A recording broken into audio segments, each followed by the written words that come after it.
Hello, hello, hello, everybody. Welcome to this Season 5, Round 2 Division C West matchup between Left Coast and Core Crashers. Left Coast entering tonight with a 2-4 record, Core Crashers 2-6. And it looks like we are pretty close to starting here. Our first map is going to be Towers of Doom, after an Infernal Shrines ban from Core Crashers and a Dragonshire ban from Left Coast. So we're just sort of pulling together the lobby here. Looks like everybody's on board. Should be starting momentarily. In the meantime, take a look at some comparisons between these two teams here.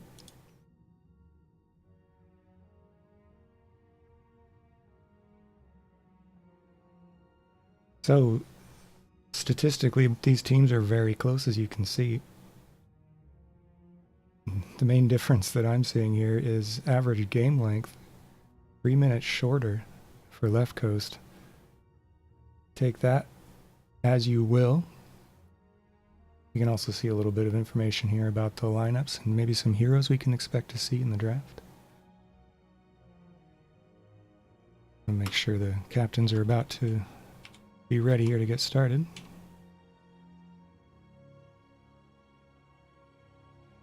Alright, so it looks like you might be able to ascertain a few things from these rosters. You have some potential Garrosh, Murid, and Blaze out of Hex. Nay might bust out that Kel'Thuzad. Incognito, playing a couple of different roles there. The Stukov, Samuro, Maxazillion, mostly on the healing role there. Malfurion, most often. Katrixa with the Jaina. Li Ming, maybe a little Deckard mixed in. N64 Overclock, playing some supports there as well. Atlantis AL, on some frontline characters. Johanna, particularly strong. Defop with some Leoric, some offlaners actually, yeah. Sonya, Blaze. DK Unleashed on that Genji. Might see some Raynor, some Thrall. And Fluffy Mitten might be looking at some Jaina, some Kael'thas, and some Cassia. Both captains are ready though, so why don't we go ahead and get this draft started on Towers of Doom. Towers of Doom. Alright everybody, let's get it going. So, Towers of Doom, let's see here, pull up my information here. Alright, so Towers of Doom was chosen by Core Crashers. So Left Coast, gonna have first hero ban and pick. Once again, Left Coast on the left side of the screen, which is convenient. Wearing the blue. And Core Crashers in red this evening. This is a 2-game set, as is always the case during the NGS regular season. I am your host, Odd Thought. Welcome everybody. Should be a pretty close matchup here. Both teams, as we saw on the stat screen, posting some similar numbers across the board. And we see an Anubarak ban to start the proceedings. Left Coast doesn't want to deal with all of that control, that dive, the cocoon. It's always a problem. And we have Azmodan banned out. One of the most heavily banned heroes in the league so far this season.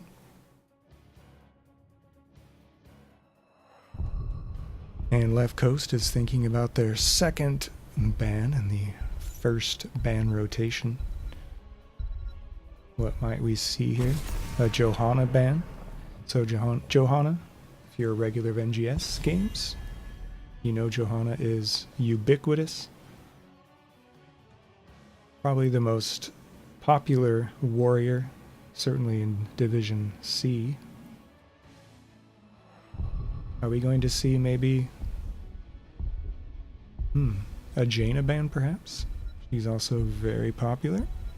We're gonna see the Garrosh band. It's another popular band, so nothing too out of the ordinary here so far. And now, what will Left Coast pick with their precious first selection? Had some hints at the top of the show what we might see. Jaina is on tap here. And there she is. The game winner. As she so often is. She's in just about every game. One way or another. Banning. Banned out. Played. You name it. And now we're going to see two picks here from Core Crashers. What are they going to prioritize most highly? It's going to be that Genji that I mentioned earlier, and Muradin. So you have one of the premier finishers in the game, paired with lots of control from Muradin. And hey, Incognito, thanks for stopping by. Supporting your Left Coast team from afar.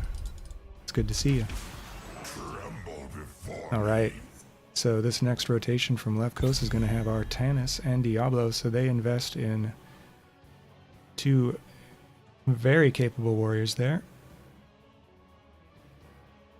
Artanis can give you lots of PvE capability, depending on that level 1 talent choice.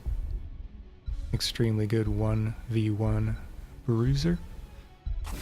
And Diablo stuns, displacement, high health pool, general nuisance. Core Crashers responds with a Phoenix ban. General nuisance applies to Phoenix as well. That high mobility with the teleport. Paired with slows. But they're not going to have to worry about it this game. And a little bit of a target ban here, maybe. As Stukov is deleted from the match. Hopefully everybody out there has been enjoying the NGS programming today. There's a ton of games today. Concurrently with this one. Alright, next rotation. Malthael and Deckard. So the premier support in the game is going to go over to Core Crashers, and that is pretty high value pick, coming a little bit later in the draft. And Malthael has been doing some work so far this season, especially against heavy frontline. Also, it's a capable solo laner and double lane soaker potentially. Been seeing him a lot in my casts. Left Coast responds with Brightwing. Brightwing is not played that often, but the kit is there. It's real. You have polymorphs, steady stream of healing. You have a global, and sneaky amounts of damage. Also, spell armor is available, and Junkrat, displacement, long range poke for the objectives on this map. It's always a good thing. And our last hero of the draft, Li Ming. Like Fluffy Min's gonna be playing that Li Ming. Looking for the resets, the high damage, the poke, the siege. It's all there.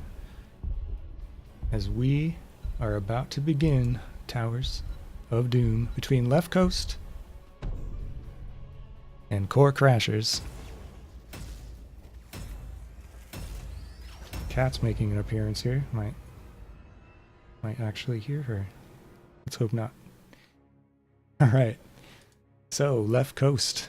Diablo played by Hex337. Junkrat played by Nay. Brightwing played by Maxazillion. Artanis played by Reaper777. And Jaina played by Catrixa. Core Crashers in the red. Deckard played by N64 Overclock. Muradin played by Atlantis AL. Malthael played by Defop. Genji, played by DK Unleashed, and Li Ming, played by Fluffy Mitten, as I said before. And we're good to go, so I'm going to remove myself from the equation here, visually anyway, Prepare yourself for battle. as we prepare ourselves for battle. Pull up the level 1 talents here, as we look at Core Crashers, dance around in their base, over to left coast in their base. The Mirrodin battle going with begins. third wind, so looking 10 for a bit more sustain. 5, 4. Deckard going with that extra slow with the Sapphire. Let the battle begin. And Malthael is going to go bot. Artanis going top. And the rest of our players are in the middle. 4v4. That initial dance that we all know so well. X hanging out in the shrubbery there, looking for a potential displacement. And finds it. But not much comes of it. Perhaps serving notice a bit. You're going to have to look out for this. We have a rotation top by 2 Core Crashers. Atlantis AL and DK Unleashed. Looking for that Reaper. But Artanis stays safe. Left coast is prepping to get their mercs right away. As is Defop on the side of Core Crashers.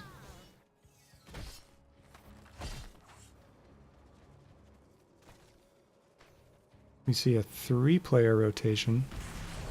Again, Reaper's really forward here. He's going to have to be careful. The root comes out from Deckard and the stun from Atlantis AL. Reaper swaps himself. Safety, though. Nice move there. And we're going to have a camp invade from left coast. They sneak in. Perfectly timed camp invade there. Those pumpkins. Going to do some work on this lower gate. Savvy bit of play there out of left coast. And they're going to go ahead and keep pressuring here and getting some siege out. Katrixa really far forward. Right up in DK Unleashed's face. Challenging Genji to make a play.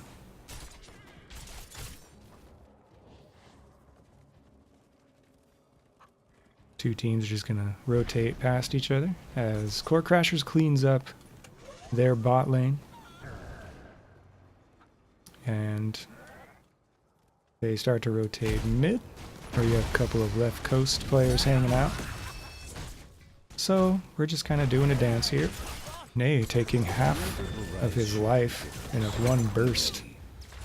Capture them quickly. To watch out for that as this game continues. We have 3 altars activating in 15 seconds. You have the right, the left, and the bottom altars. See how these teams position themselves. It's a lot of movement right now. Core Crashers surrounded by Deckard potions. Set up nicely there as Genji pokes Maxazillion over on the left altar. It looks like the bottom altar went over to left coast, allowing Core Crashers to put a lot of pressure on this upper left altar. And the first proper team fight of the match. Reaper is super low. He's able to survive with 400 health. Nice flip by Hex, but Atlantis AL will walk away. Mirrodin is tough to kill. The Gravekeeper know my power. For sure. We're still looking for first blood, folks. We're 0-0 on kills. Left coast is just a smidgen ahead on XP. 6-5. About a little less than half a level difference there. Core Crashers working on this middle gate, while left coast secures their siege camp. Nice bit of siege aggression there out of Core Crashers. Katrixa and Hex secure the siege camp top lane. And they're going to go ahead and walk them up to the gate here with only Defop defending, while we have more dancing in the middle. Reaper jumping in on Atlantis AL a little bit. More Merc camp action out of Core Crashers as Genji tries to kill this last pumpkin here. Just kind of jumping around the map. What's what? Defop hanging out in the bush here. Hex clearing some minions. There's another camp take for Core Crashers.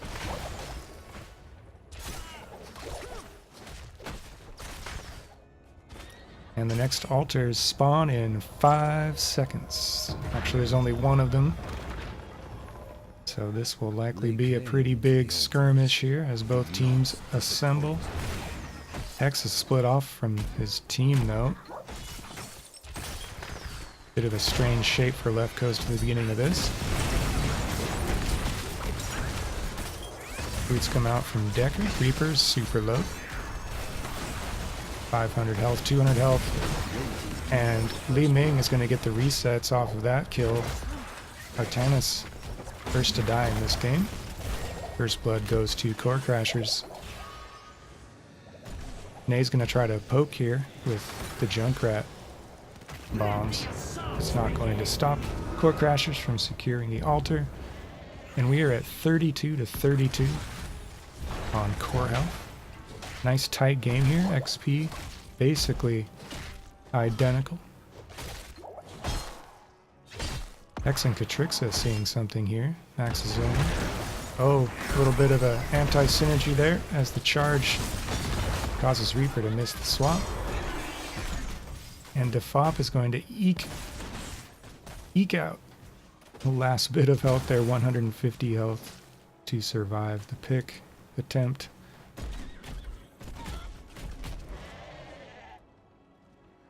A lot of motion going on in this game, all across the map. I've cast games on here where almost entirely the action was bot lane. Such an important lane. But we've been all over the place in this particular match.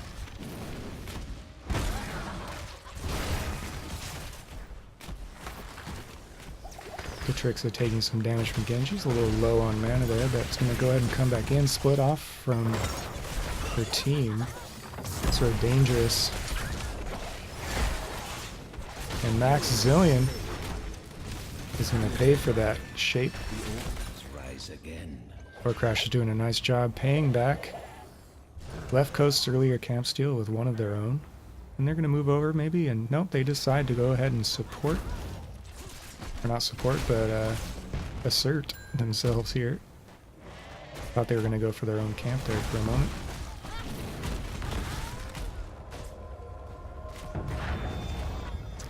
And level 10s are attained by both teams. We see Lightning Breath.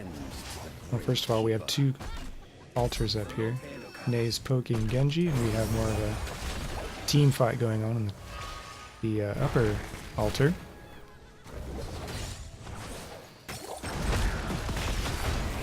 You see Ring of Frost, you see Emerald Wind.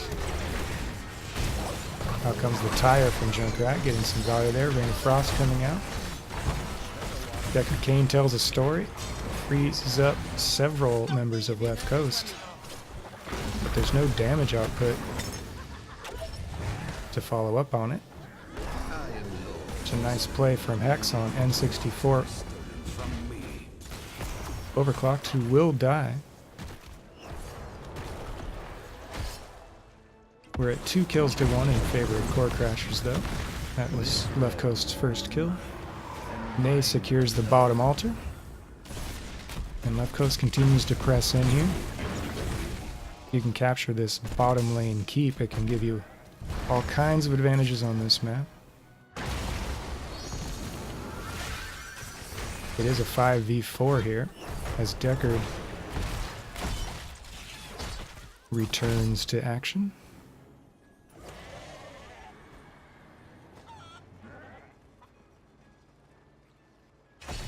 Some aggressive posturing here from left coast as they look to invade possibly, except Catrixa is going back to base to reset, being low on mana. So Core Crashers goes ahead and secures their siege camp. X potentially caught out here. Stun comes out from Atlantis AO. Slow en route from Deckard. Only the slow seems to land. Core Crashers isn't giving up here. They're still interested in pressing this lane with 3 of their members. Meanwhile, top lane, Reaper and Maxazillion are going to secure the top siege camp again. And we have a 3 versus 2 in this bottom lane, but left coast will defend Core Crasher's aggression there. Will they invade this camp, Core Crashers? It looks like they will. They took it last time, but we have Ring of Frost coming out as a deterrent.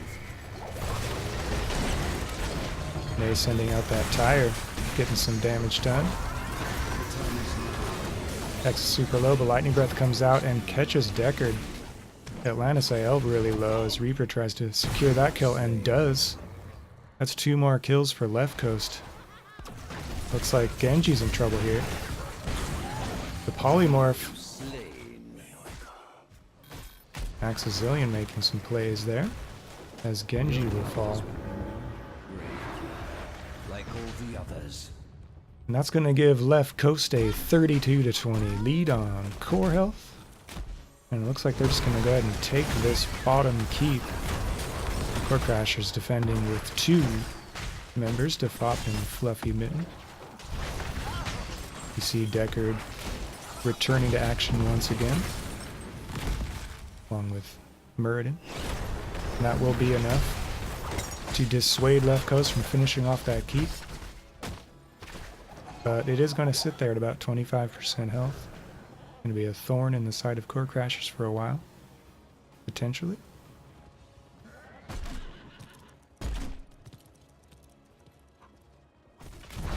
Cool.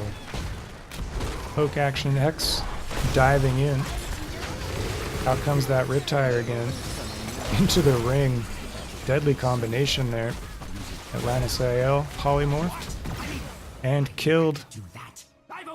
Left coast is up 6-2 in kills, and now they have a full level lead, 14-13. And they finally do secure that bottom keep. Genji in trouble here. It gets flipped by Diablo, but does have his escape available. As left coast goes ahead and works on this siege camp. We've had a nice back and forth on these 2 siege camps. Had some steals coming out from both teams. Just kind of looking around the map. It's a 3 altar phase as Core Crashers looks to secure the upper right. DK Unleashed is going to poke Reaper a little bit on the upper left.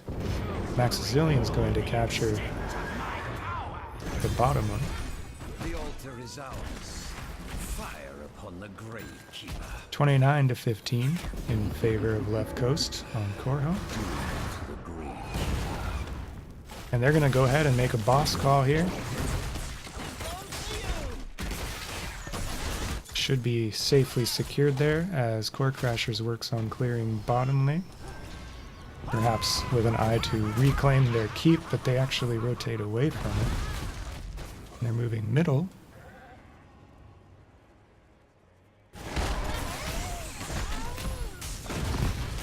As left coast continues their siege camp work, securing this top camp. Mouth AL is going to chip away at this bottom keep, try to even that up. And there's a swap on N64 overclocks Deckard. So that Riptire is just scouting around looking for value. Where can I get some value? There's a little bit on Muradin as the Fire Breath comes out. Core Crashers trying desperately to defend this top keep. X is going to dive right in on it. As Artanis zones out Muradin with his laser. 16 talents have been acquired by Left Coast. There's the charge and the flip, but Murden does have the escape Atlantis AL, walking away from that one quite easily. And we're at 29-6, but anybody who knows this map also knows you can't get too comfortable. 29-6 can easily become 6-0 if you're not careful. As we enter the 15th minute here, Left Coast feeling it. They're going after this upper right camp with an invade. Reaper's really deep, surrounded by the entire Core Crasher team, but Fluffy Mitten was really low, gets a heal. It's not going to be enough as Left Coast takes game 1, 29-0 in core health. Pretty good from both teams. Low death game here. Let's go ahead and switch to the match center. 7 kills for Left Coast, 3 for Core Crashers. A 15-minute game. So that plays into that stat we saw earlier out of Left Coast, where they tend to be involved in shorter games, 16 minutes thereabouts, if I remember correctly. Junkrat having a time, looking at some standout numbers here. Highest hero damage and siege on his team coming out of Ney. Clean sheets from Catrixa, Ney, and Hex. No deaths is what I mean by that. Same for Mouthail, no deaths. Li Ming, no deaths. Playing clean. Li Ming getting that damage out, 35,000. Leading their team in damage. Well played by both teams. Again, that bottom lane, once you secure it, it gives you a lot of freedom to do other things. You know, capture boss, go for another lane, just gives you all kinds of tempo.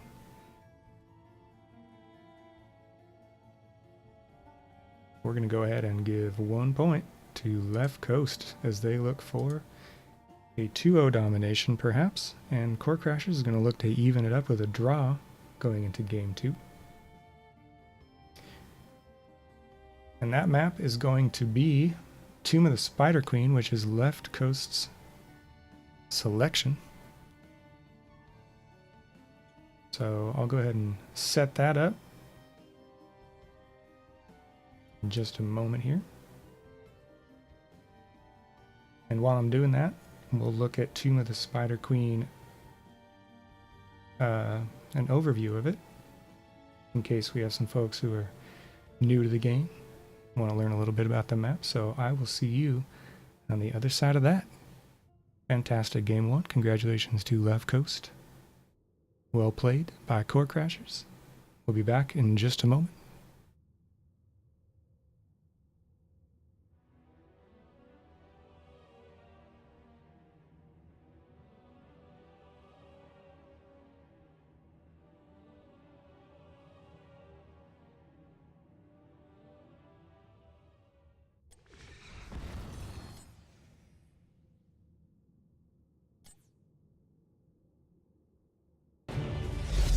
Tomb of the Spider Queen is a compact, 3-lane battleground under the control of a mysterious and powerful matriarch. The Queen, controlling this crypt, is willing to ally with you and your team in exchange for the riches gathered inside this dark tomb. Spider gems can be acquired off the spider minions that push down the lanes, and by taking out enemy heroes. These ethereal gems will not hang around indefinitely. If you do not pick them up quickly, they will disappear forever. Turn in enough of these gems, and the Spider Queen will deploy her web weavers to attack your enemies.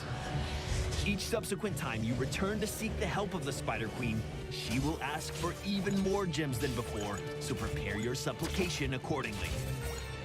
Once the web weavers have been deployed, they will travel quickly down their respective lanes and enter the fray against your opponent's minions and fortifications. Each web weaver will summon periodic sets of melee warriors to support their efforts, and is capable of having up to 6 active at any time. The web weavers themselves also periodically fire a traveling AoE blast that you will need to keep an eye out for. Victory in this tomb will be decided by your team's effectiveness at controlling lanes. you will want to do everything you can to acquire gems, while also denying your opponents access to them. If you take out a hero carrying a wealth of gems, these gems will drop to the ground, but only be available for recovery by the team that dropped them.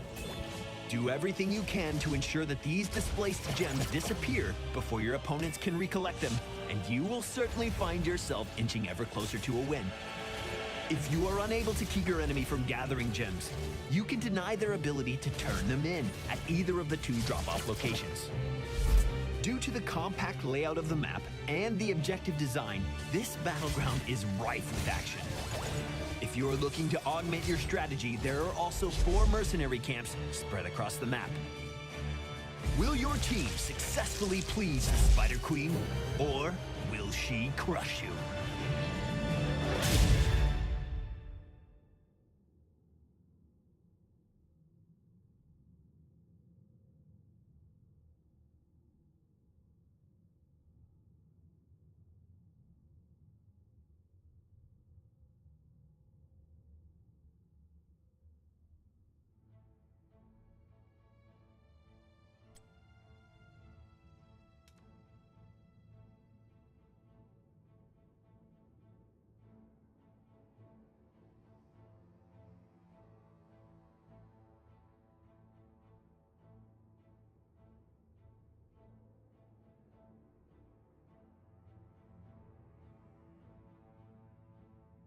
Alright, so Tomb of the Spider Queen is our next map. It is the selection by Left Coast. If you're just tuning in, we're entering Game 2 of a 2-game set between Division C West teams, Left Coast in the blue and Core Crashers in the red.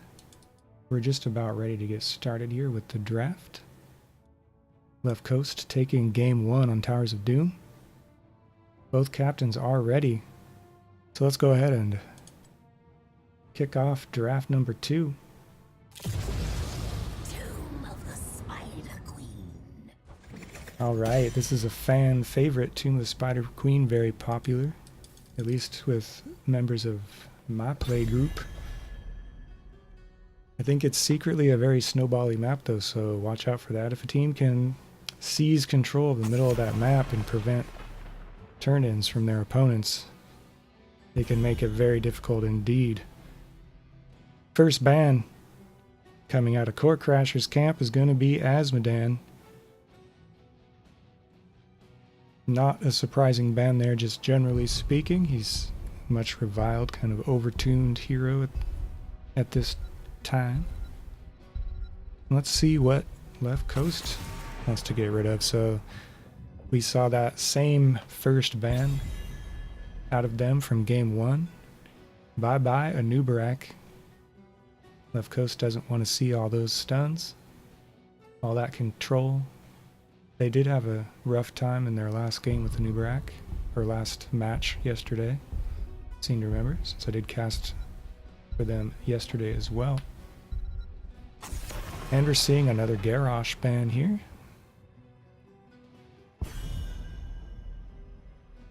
Core Crashers not wanting to deal with the high annoyance factor of Garrosh's displacement.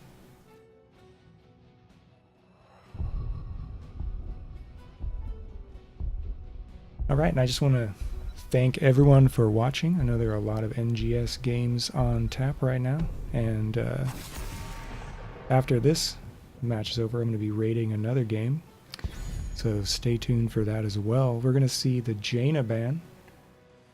Always a smart ban in the current environment. She's deadly on many, many levels, as we saw in Game 1 of this 2-game set, actually. Some quality rings coming out in Game 1. First pick will be Johanna, the Bedrock frontliner in NGS right now. She has stuns, she has high survivability with the Iron Skin, great wave clear, blinds. Tremble before me. And Left Coast is going to respond with a frontliner of their own. It's going to be Diablo, very capable frontliner, doing a lot of good work in Game 1. And Li Ming, So left coast wants those resets this time. Li Ming playing for Core Crashers last game. A little bit of a switcheroo on the mages here as we go into second rotation for Core Crashers. Phoenix and Urel. Urel often banned. I don't see her in games very often because of that. But here she is, so you're going to have, well, you have two really strong solo lane choices here, but most likely it'll be Urel. So wonder what left coast will draft to deal with that particular problem. And Stukov banned out. Left coast getting rid of more hard CC. Stukov providing those silences. And decent healing throughput as well, but not this time. Final ban from Core Crashers. 5 seconds away, perhaps. It's going to be Jimmy Rayner. Rayner is doing better these days. Early on in the season, win rate was kind of low, but now he's above 50%. I noticed looking at the Div C stats yesterday. Won't be an issue in this game though, as left coast picks Artanis and Rhaegar. Rhaegar has actually has a really good win rate so far this season. One of the top 4 most played supports right now. And we already extolled the virtues of Artanis, who did decent work in game 1 as well. As Core Crashers finishes off their team with a Kael'thas Malfurion combo. Kael'thas second only to Jaina in efficacy in the mages, spitting out lots of hurt, lots of AoE, especially if Core Crashers can catch left coast in one of those tight hallways that exist on this map. And Malfurion, one of those top 4 supports, gives you roots, great heals. Strong pick there, and we're going to finish off with a Kerrigan to complete these two teams. Kerrigan super aggressive melee, giving yourself sustain via shields. Lots of damage. It's also one of those rare assassins with a stun, so watch out for that. And that's going to be our draft, folks. Both of these teams look really strong. It's difficult to pick a favorite from these. They're rather finely balanced. A lot of it's going to come down perhaps to Kerrigan and Phoenix, perhaps, and how they manage to match up in terms of their offensive output. But it's looking good for both teams. I'm going to go ahead and fade myself out here so we can get into the game proper.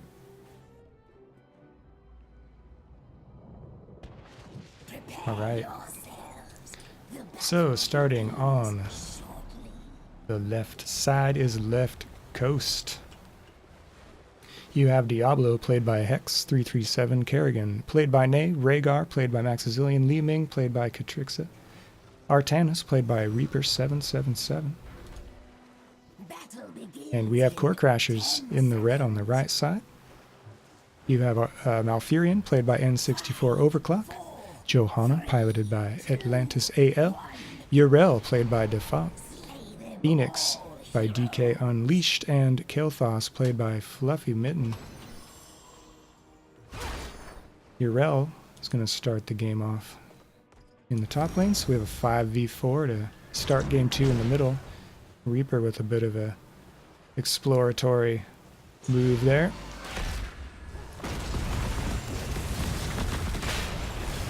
Looks like Malfurion is going to invest in that mana regen.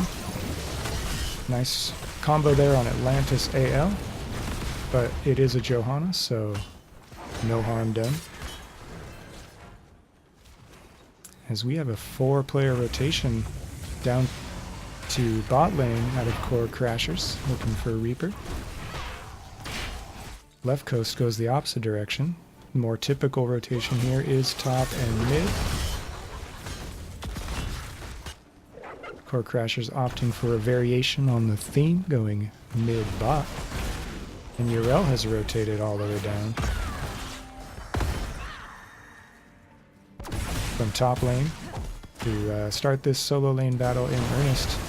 In the middle, Nay in a lot of trouble here and actually dies there to Phoenix. Seem to remember talking about the Kerrigan Phoenix right before the game started. So we're seeing a little hint of that, perhaps. First blood is going to go to Core Crashers in game 2. Went to Left Coast in game 1 if I remember correctly. That's going to give Core Crashers the slimmest of XP leads, but both teams are sitting at 3 now. Some early stats here. We've moved into a 3v1 top. Left Coast prioritizing their bruiser camp here pretty early in the game. This will be a 2-minute camp. Moving down mid here. As Core Crashers continues their rotation.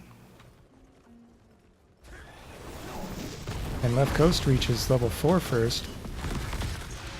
So, but not by much. Both teams still really close in XP.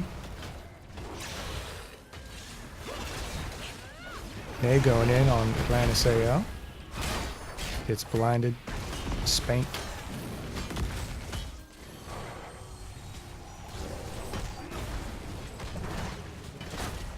Trix is sending out some exploratory damage there. Nay just sitting in the vent looking for a play here as spray comes out from Catrix to the exploding loot box.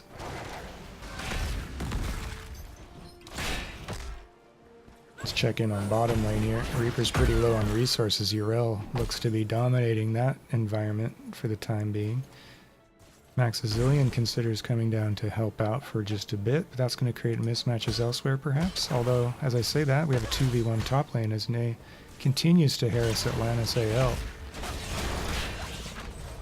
Undaunted by Johanna's storied performance so far this season.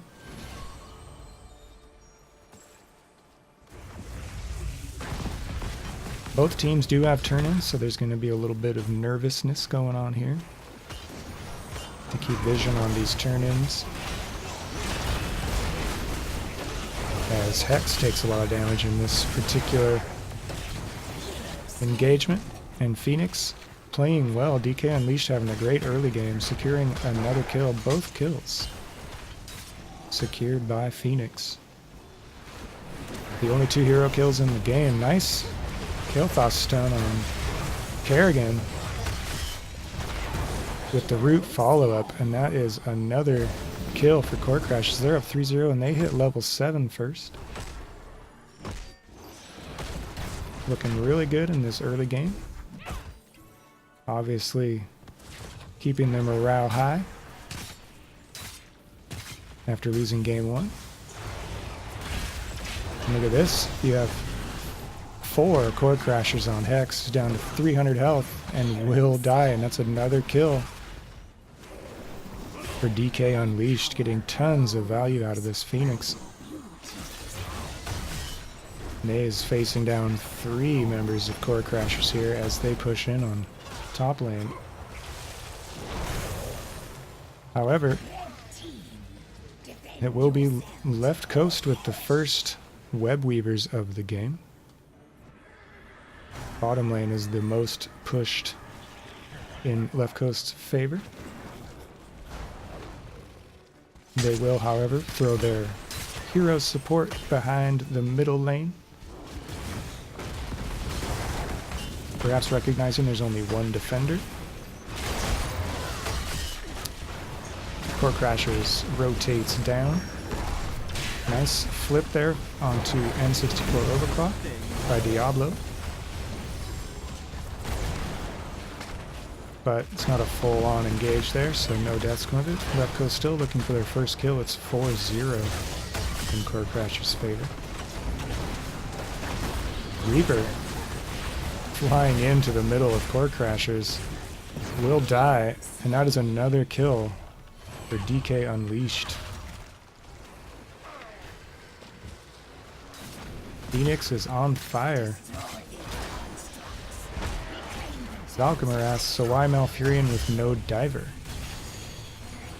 That could be a good question for the after-game interview, if we have one, with Core Crashers.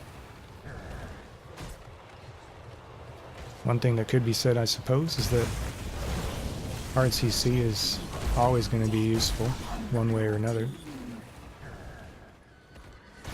Could be a comfort pick as well. But the red web weavers are in play now. Core Crash is getting their turn in and getting level 10s, so they are fully equipped with their ultimates. Malfurion going for the silence. Johanna with the stun.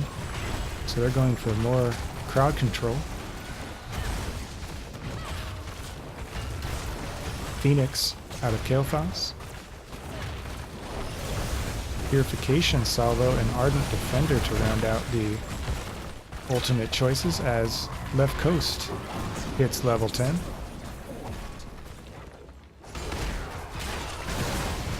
Here's a nice focus here on N64 Overclock from Left Coast, securing their first kill of the game on Malfurion. Kerrigan getting credit for that. Yrel moving back to bot lane.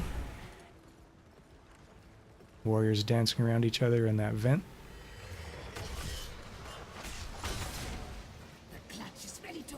X trying to turn in their gems. And actually they have to keep vision, Left Coast does, on these turn-ins because, as Atlantis AL is doing, turning in. Actually both teams have a turn-in now. For a moment there it was only Core Crashers with that potential. So it's another nervy moment here as both teams sit at level 11. Finely balanced game here. Core Crashers is ahead on buildings. They still have all 6 of theirs. They did secure top fort. And Left Coast is turning in. They need to get 30 more gems in. Core Crashers close to turning in as well if they can find a place to do that. Both teams doing pretty well defending the turn in here.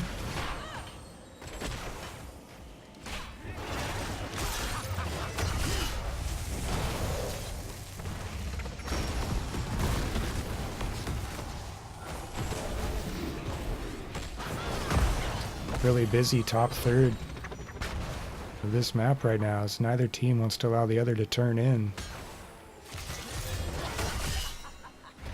All ultimates are available for both teams, as we haven't had a full-on engage here. Core Crasher's looking for that pick, perhaps. Johanna scoping it out, harassing Nay a little bit.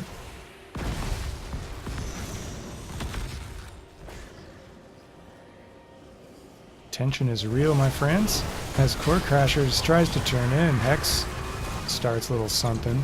Out comes the Artanis laser, zoning out Fluffy Mitten. So here we go, some ultimates in use. There's still 3 ultimates available for Left Coast.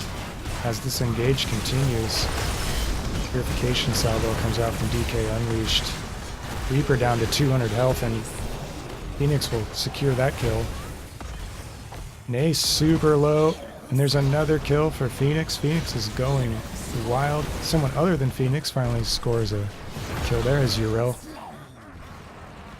kills Rhaegar. And Diablo is going to fall to Phoenix. That's 3 kills for Phoenix. As Core Crashers immediately moves on to the boss. This will be a 10th minute boss. Bosses get stronger with every passing minute. And they take a level 13 to 12 lead as a result of that team fight.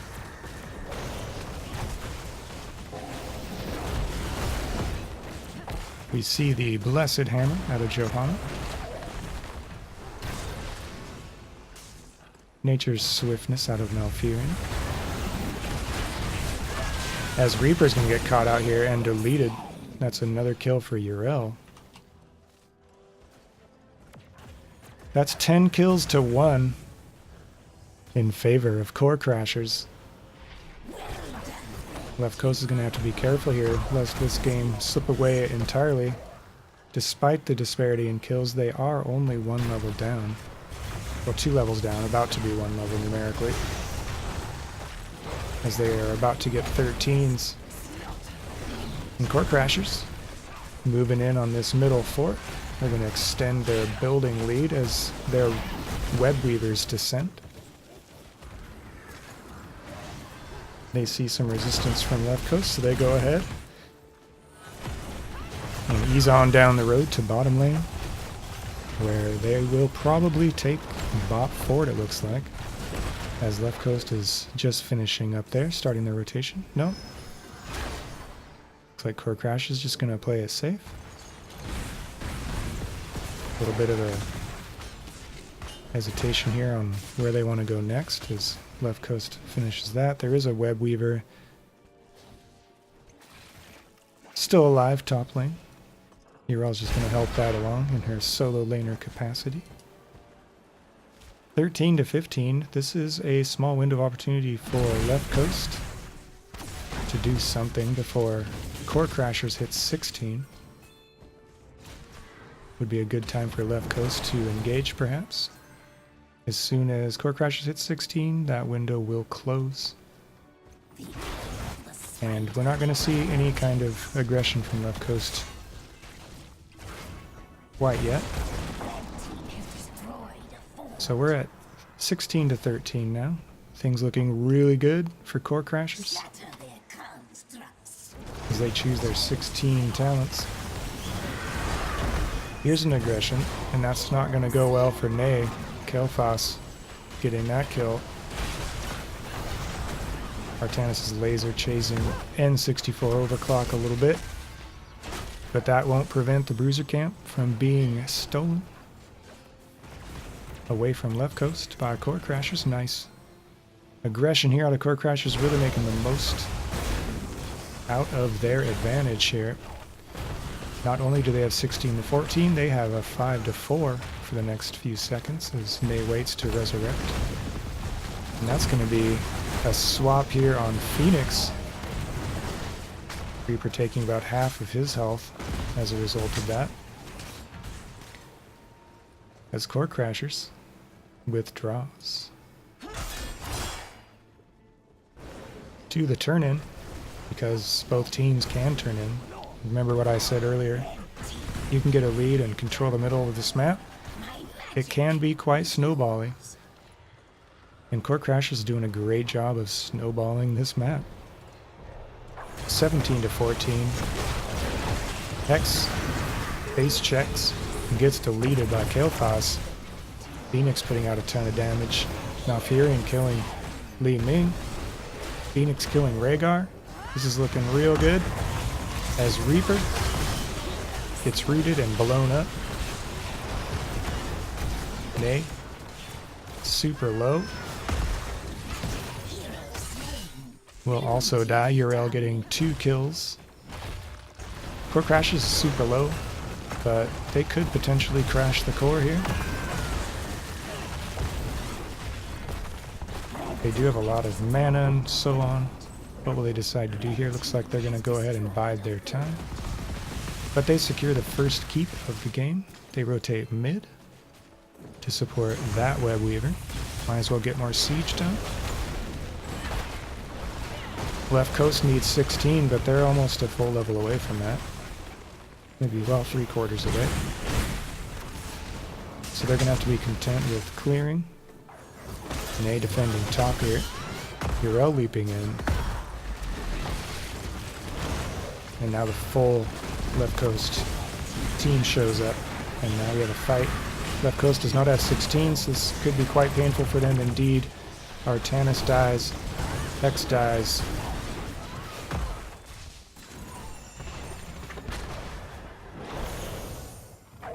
2 keeps are gone for left coast. Core Crasher's not quite ready to crash the core. Left coast does have 3 members alive to defend. They will do a nice job of continuing to pressure though, scoring some damage on this middle keep. Defop jumps in. And 3 players will not be enough to save this middle keep. Left coast is all out of keeps. We have a 6-0 building lead in favor of Core Crashers, and they just hit level 20, 4-level lead. And they want boss perhaps.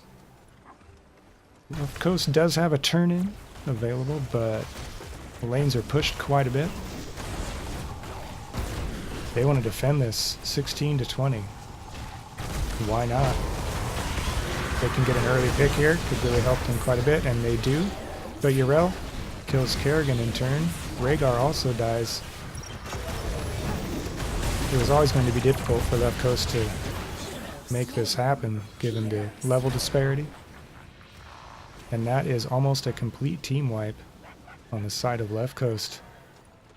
Core Crashers gives up on that boss. They're looking for Katrixa to fop with the Super Mario jump. Absolutely destroying Li Ming. And that should be a healthy amount of core damage here, if not a GG. As we enter the 18th minute of this game 2. X getting a stun out on Johanna. May's alive. Are they going to be able to mount a defense here? Core is down to 40%, 30%. And Core Crashers is going to even up the night, taking game 2. That's a 1-1 draw. Core Crashers winning game 2 on Tomb of the Spider Queen. Fantastic comeback. What a statement made by Core Crashers in game 2. 24-2 in kills. The kills came early and often. DK Unleashed doing lots of work on that Phoenix. 9 kills, 15 assists, no deaths. Clean sheet from all the players of Core Crashers except for Malfurion. But N64 Overclock made up for that with the highest heal total in the game, 40k.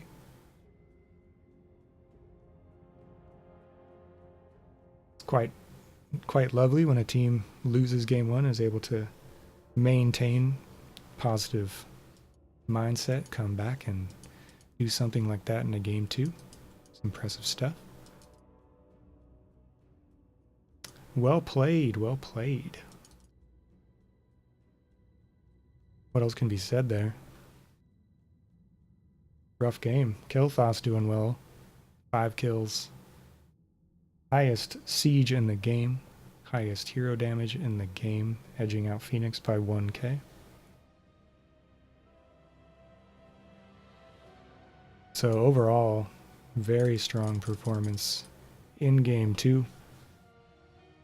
From Core Crashers in our 1-1 draw tonight after Left Coast won game 1. Go ahead and see if we can get conversation with the captains here. When it's a draw, I like to try to get a short conversation with each captain. So let's see if we can make that happen. Send out some messages here.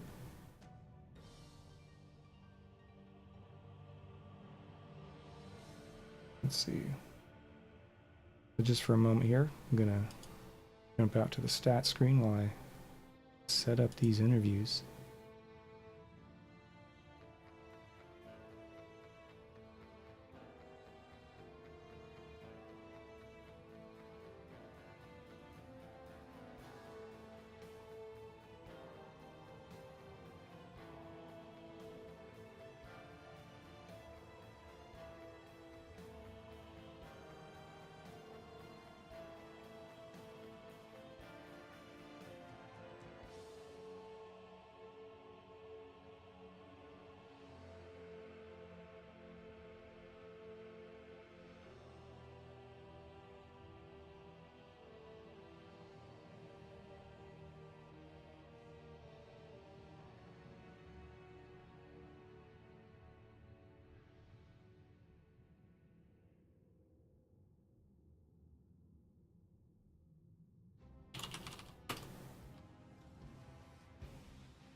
All right, it looks like we are going to get an interview with Hex. See if we can get... Whoops, I went to the wrong lobby. Oh, there you are. Awkward. Hello, hello, hello. Get me back on the screen here. All right, Hex. Congrats on the 1-1 draw tonight. How are you feeling after that? Oh, it's a roller coaster. I think we are holding true to our weakness to game twos. What do you think is behind that? What are your theories?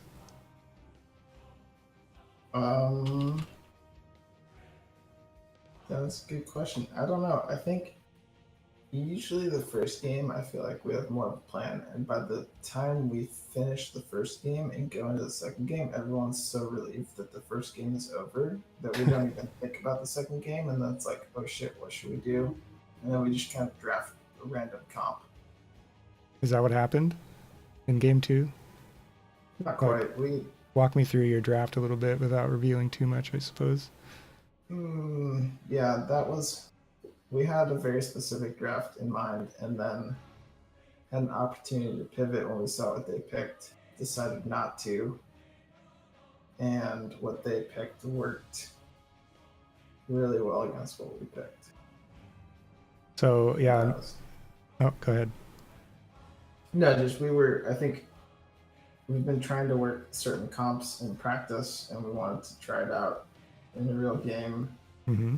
But sometimes it's just not the right kind of game to practice something with. Well, let's talk about game 1.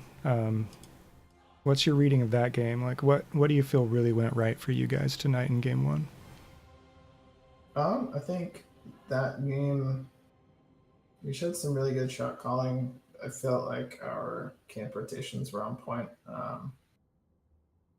It was overall, I just felt like we had a good cohesion going. Mm-hmm. That fell apart in game 2. But for whatever reason, I think we don't normally play with Brightwing, but that just clicked tonight. Yeah, most teams don't play with Brightwing, so pretty nice performance out of Maxazillion there. Oh yeah, for sure. Um, I mean, I also maintain, and I know certain people on my team might disagree, but I think we would have won game 2 if we had gone Bloodlust. I'm just gonna throw I'm a that out fan of there. it. I'm a fan of it. It's a risky choice though, for sure, but if it helps you secure kills and get some...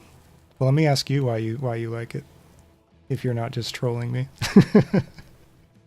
No, I think with the changes to Ancestral, I feel like the healing that Rhaegar puts out without it is a lot better than it used to be. And if you go into the shield build, then Mhm. you have even more sustain. And I feel like there are opportunities where Bloodlust can really shine. Right. It can help you create those 5v4s, for example, if you get that early pick from it. Yeah, or even if you have a pretty stalemate team fight and both teams are disengaging, it gives you a really nice re-engage. Mm-hmm.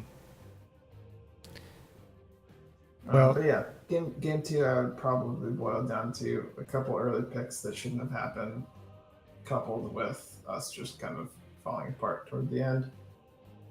But it was a fun series. Would do again. Yeah, well, I was calling Phoenix out quite a bit early on in that game. Just so many kills secured by DK Unleashed. Mm-hmm. So creating a rough time for you guys. But do you have any shout outs you'd like to give before we call it a night here? No, yeah, I think thanks to my team for showing up. I appreciate every night where I don't have to struggle for subs. And also to all the casters that cast for the league, it really makes it feel like a fun environment, and to the captains that put in the time to make sure, there's teams that get together and play. Nice. Well, hey, thanks for the interview, and it's nice to watch you guys again. I just cast you yesterday, so it's been good times. But good luck to you in the rest of the season. Yeah, likewise to you. Okay, have a good night. Thanks again for the interview, and GG's.